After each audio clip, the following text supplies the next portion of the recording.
As impressoras tridimensionais estão tornando-se grandes aliadas da medicina. Reproduções de partes do corpo são produzidas para a realização de implantes. Implante de crânio e cranioplastia são os temas do Saúde em Prática que começa agora.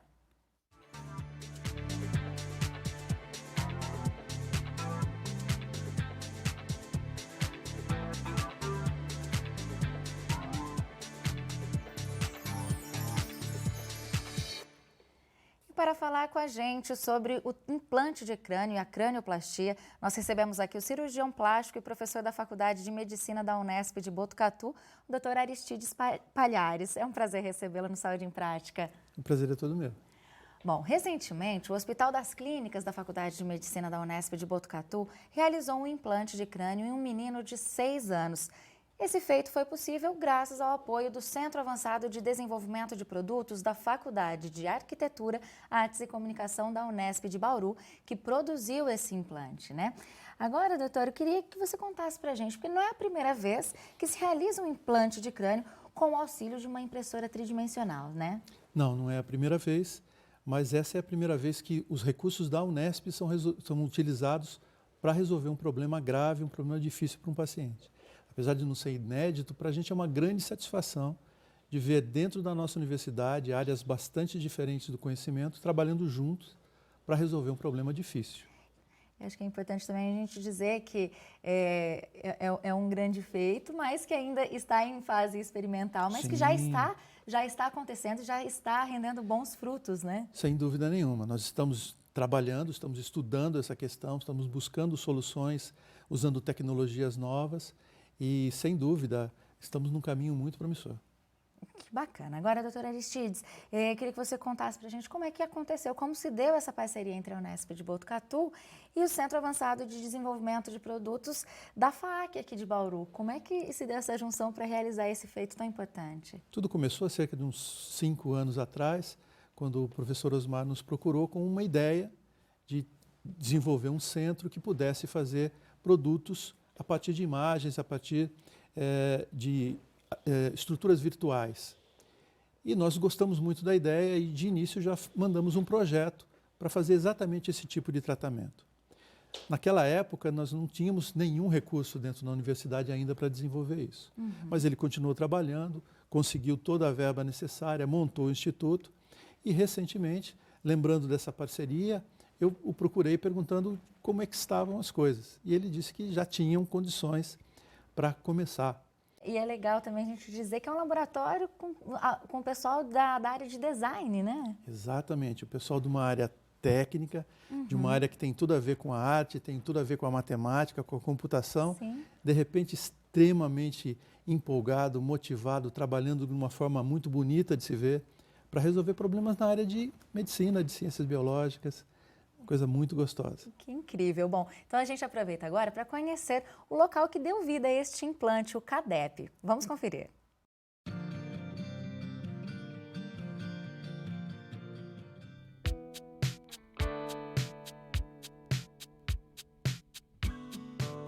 O CADEP ele tem uma característica particular, né, quer dizer, que o diferencia de todos os outros laboratórios, né, quer dizer, não só aqui no Brasil, mas no resto do mundo, que é a combinação entre tecnologias convencionais, tá certo? Quer dizer, de modelagem e prototipagem, com as tecnologias mais recentes, tá certo? Quer dizer, que são as aditivas, ou mais popularmente, né, quer dizer, as impressões em 3D, tá certo? Então nós combinamos essas várias técnicas, né, quer dizer, e tecnologias para obter o que a gente precisa. Então a possibilidade, né, quer dizer, aqui o campo ele é muito amplo.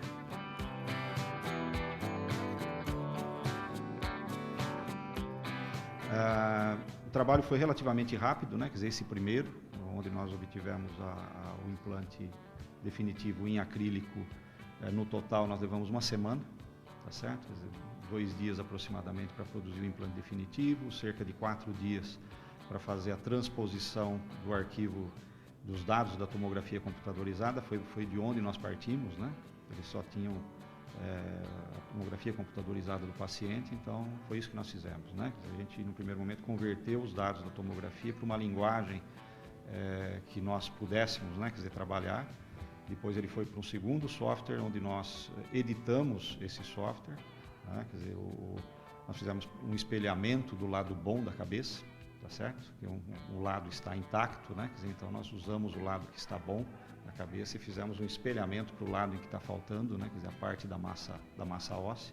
E depois o recorte, né? Fazer o recorte da região que está faltando, checar curvaturas, espessura de parede e tudo mais, né? O que a gente chama de edição mesmo, né? O terceiro software depois é o software da máquina, né? Ele foi trabalhado para ser construído na impressora 3D, né? E envolveu pelo menos metade de toda a equipe do laboratório. Como a fratura não é regular, então a gente teve que verificar se encaixava certinho, porque a prótese também tinha que ser irregular para acompanhar a superfície também. Trabalhei no espaço que estava aberto para completar ele, espelhando a outra parte do crânio, para manter uma simetria. Eu usinei a peça final, o implante final, que no caso é em acrílico. Que a gente foi ajudar uma pessoa realmente, fazendo o bem para ela. Foi uma surpresa quando o doutor veio procurar a gente, todo mundo ficou muito animado aqui no projeto de poder trabalhar com isso. E é muito bom, né, saber que a gente está fazendo alguma coisa pro próximo. A gente acha que é uma oportunidade muito grande a gente ter acesso a essas tecnologias no ambiente da faculdade. Isso já é muito gratificante para a gente. E ainda poder ajudar uma pessoa, acho que é sem palavras, sem descrição. Com o implante, né, quer dizer, há um resgate, vamos dizer assim, da vida das pessoas, né, quer dizer, para a normalidade, vamos dizer assim. Tá? Então é uma satisfação muito grande participar de projetos dessa natureza, principalmente para a equipe, né, por conta disso.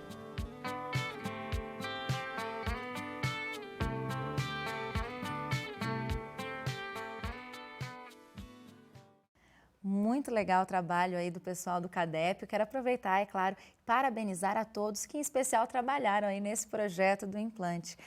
Agora, doutora Aristides, em quais casos o implante de crânio é necessário?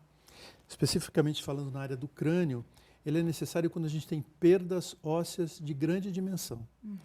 Isso geralmente está associado a um trauma grave que envolve múltiplas fraturas ósseas, que envolve uma laceração dos tecidos moles do couro cabeludo e que no processo de tratamento a gente é obrigado a retirar um segmento do osso, quem faz isso são os neurocirurgiões, e esse segmento acaba se perdendo ou pela dificuldade de se reimplantar ou porque houve uma infecção, e aí se sobra uma falha óssea. A partir daí nós temos que buscar meios para tratar. Podemos tentar com o tecido do próprio paciente, quando a lesão não é tão grande, podemos usar material de fora, material aloplástico, como a gente chama, né? Produtos que são moldados no próprio crânio, ou, fazendo como essa técnica, montar moldes especialmente para aquele paciente e colocar cobrindo aquele defeito. Acho que esse é o grande diferencial mesmo da impressora 3D, né? Exatamente. Porque ela simula exatamente aquela parte do corpo, né? O defeito exato é reproduzido e é utilizado para o seu tratamento. Interessante. Agora, os implantes realizados via a impressão 3D, eles representam um grande ganho para a medicina, né, doutora Aristides? Quais as vantagens dessa técnica? Eu vejo como principal vantagem a possibilidade de você ter a forma garantida. Imagine situações complexas como aquelas em que o paciente perde o rebordo orbitário. Toda essa parte lateral da órbita se perde num trauma. Sim. Ele tem a cobertura, tem a pele, mas tem uma enorme depressão que envolve a face, que envolve o crânio. Para reconstruir isso usando tecidos do próprio paciente ou mesmo usando outros materiais, nós temos uma dificuldade enorme. Ao passo que com essa técnica nos vem a possibilidade de ter um implante com exata forma para conseguir os melhores resultados possíveis. Verdade que as complicações existem. Sim. E nós vamos ter que enfrentá-las, mas nós temos já essa possibilidade de um sucesso, o que nos anima muito. Doutora Aristides, até para que o pessoal de casa entenda um pouquinho melhor sobre essa técnica do implante de crânio através da impressora 3D, você está com algumas peças aí que são reproduções, né, para o implante, para mostrar para a gente. Você pode explicar para a gente? Pois não. Essa peça é um molde, é um modelo feito a partir de imagens de uma tomografia computadorizada. Tomografia é um exame sofisticado que faz imagens em fatias da cabeça do paciente. Depois essas imagens são tratadas e mandadas para uma impressora 3D, que acaba fazendo camada por camada e construindo essa peça. Isso aqui reproduz exatamente a forma do crânio e a forma do defeito da cabeça do nosso paciente. A partir daqui, a partir desse defeito, nós pudemos construir essa primeira peça. Isto foi um protótipo que permitiu que nós estudássemos a situação e que planejássemos como ficaria a futura reconstrução. Isso foi estudado pela equipe de cirurgia plástica, de neurocirurgia, e quando nós demos o ok para o CADEP, dissemos que isso estava pronto para nós pensarmos na forma de tratar, o CADEP construiu uma peça como essa, no mesmo material, isso é acrílico, e essa peça se encaixou exatamente no defeito, tratando o problema de forma eficiente. Acho que é incrível ver o quanto a tecnologia tem evoluído, né? E ver ser possível esse tipo de implante, né, doutor? É uma aplicação que muitas vezes nós não imaginamos que é possível. Sim. Né? E que está aí, é viável e vai corrigir problemas difíceis de muitos dos nossos pacientes. Com certeza, é um feito, acho que incrível. Bom, a gente vai para um rápido intervalo. No próximo bloco nós vamos falar sobre a cranioplastia. Então continue com a gente, Saúde em Prática já volta.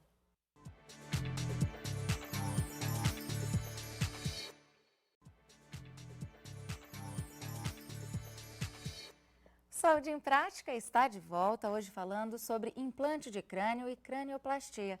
E tirando as nossas dúvidas, recebemos aqui o Dr. Aristides Palhares, que é cirurgião plástico e professor da Faculdade de Medicina da Unesp de Botucatu. Dr. Aristides, para a gente conversar um pouquinho mais sobre o assunto, entender um pouco mais sobre essa área, o que é a cranioplastia? Nós chamamos de cranioplastia todos os procedimentos que têm como finalidade tratar um defeito ósseo do crânio. Muitas vezes envolve o crânio e a face. Então a gente chama, de uma forma geral, de cranioplastia. E como é feita a cranioplastia? Nós temos várias técnicas, vários métodos que podem ser usados para esse tipo de tratamento. A nossa predileção é usar tecidos do próprio paciente, usar osso do próprio paciente para corrigir uma falha óssea. Sim. Essa ideia é muito boa, mas o grande problema é a pouca maleabilidade do osso. Sim. Então isso nos traz uma série de limitações. Frequentemente nós usamos osso do próprio crânio do paciente, dividindo ao meio, metade fica na área que doou, metade é usada para corrigir o defeito. Isso é bom porque a forma do osso já é aproximadamente parecida, isso nos dá alguma facilidade. Por outro lado, é muito difícil, porque nós estamos trabalhando com uma estrutura muito rígida, precisamos de serras para fazer essa divisão do osso. Isso é um trabalho delicado, muito trabalhoso, muito tecnicamente muito difícil. Nós podemos tentar usar ossos de outras regiões, da crista ilíaca, das costelas, mas são ossos que têm uma outra forma, que têm uma outra origem embrionária, e isso pode facilitar ou dificultar a integração, levando à reabsorção. Não necessariamente tem o formato. Não tem o formato da calota craniana, né? Ou da parede orbitária, dando muita dificuldade para quem está tentando reconstruir. E nós podemos usar também materiais que nós chamamos de aloplásticos. São materiais de diversas origens, a maioria deles são plásticos, que são moldados ou não para tratar o defeito. Alguns você compra pronto. Imagine que você precisa de um pedaço de uma órbita, é possível comprar um pedaço de órbita, feita num plástico que pode ser colocado dentro do organismo. Só que isso é extremamente caro, não são produzidos no Brasil, são importados, então tem um custo muito alto. Não são adequados para o paciente que você está tratando, são uma adaptação, e isso nos traz uma série de dificuldades. Quando você usa materiais plásticos que são moldados no próprio local, você tem outras dificuldades, como o molde não ser regular, ele fica uma área muito fina, outra área mais grossa, e de eles gerarem calor no momento que você está fazendo essa moldagem. E esse calor pode lesar os tecidos, trazendo complicação. Sim. E existem riscos de complicações durante esse procedimento cirúrgico, doutor Aristides? Como todo procedimento cirúrgico, a gente corre riscos de complicação. Nesses procedimentos em que nós estamos colocando um corpo estranho, a maior preocupação é a possibilidade de infecção. Eles não têm nenhuma vascularização, o organismo não é capaz de esterilizá-los, Então eles têm que estar absolutamente limpos, absolutamente estéreis, ser colocados com técnica adequada e tem que ter uma boa cobertura. Eles não podem ter uma pele frágil, uma pele fraca, uma pele que não represente uma boa proteção, porque isso facilita a infecção e uma vez infeccionados nós somos obrigados a tirar esses implantes. Agora, como é que é a recuperação de quem passa por essa cirurgia, doutor? Do ponto de vista de trauma cirúrgico, essas cirurgias não são muito grandes. A gente está trabalhando com a pele e tem pouca interferência sobre os tecidos ósseos. Então, no caso de colocar um implante, nós temos uma recuperação que é relativamente rápida. Em torno de 2 ou 3 dias depois da cirurgia, o paciente já tem condição de ser mandado para casa. Em torno de 15 dias, um mês, ele está voltando às suas atividades quase que normalmente. Interessante. Agora uma dúvida mais voltada para a questão dos implantes realizados através da impressora 3D, como esses que estão sendo realizados em parceria com a Unesp de Botucatu e a Unesp aqui de Bauru. Por exemplo, uma criança que passa por um implante como esse da impressora 3D, se essa criança ainda está em fase de desenvolvimento, ainda assim, esse transplante é feito, corre o risco, por exemplo, do crânio crescer um pouquinho mais com o tempo. Como que é esse processo de adaptação, doutor? Para entender o crescimento do crânio, a gente precisa entender que ele é formado por vários ossos. Num primeiro momento, o crescimento do crânio se dá pelo crescimento destes ossos. À medida que eles vão crescendo, eles vão se adaptando a uma nova posição e com isso faz com que a cabeça toda cresça. A partir de uma determinada idade, o crescimento se dá mais pelo aumento da espessura dos ossos. Se esse implante, por exemplo, se soltar em função do crescimento, nós vamos ter condição de preparar um novo implante adequado à nova situação da criança, aí já com menos preocupação, o defeito não vai ser tão grande, já vai existir alguma proteção e nós vamos poder, aí sim, fazer um implante que será definitivo, porque a criança não vai ter mais nenhum crescimento significativo da cabeça. Interessante. Agora, quais são os benefícios para os pacientes que se submetem a cranioplastia, seja ela, né, das outras maneiras ou através da impressora 3D? A principal preocupação nossa é dar uma boa proteção para o cérebro, para o encéfalo. Então, a principal vantagem da cranioplastia, seja qual for a técnica, é devolver ao encéfalo uma boa proteção. Existe uma outra vantagem que está relacionada com a circulação sanguínea do cérebro. Sim. Por ser fechada, a circulação do sangue depende de uma pressão que é própria e que está dentro da cabeça. Quando a gente faz um grande defeito, a pressão atmosférica modifica essa pressão de dentro da cabeça, alterando a circulação cerebral e isso pode levar a problemas no futuro. Então, fazendo essa reconstrução, nós vamos prevenir esses problemas futuros. Interessante. Doutora, a gente vai fazer mais um breve intervalo aqui. Vamos para mais um intervalo. No próximo bloco a gente fala sobre os avanços na medicina propiciados pela impressora tridimensional. Então continue com a gente, Saúde em Prática já volta.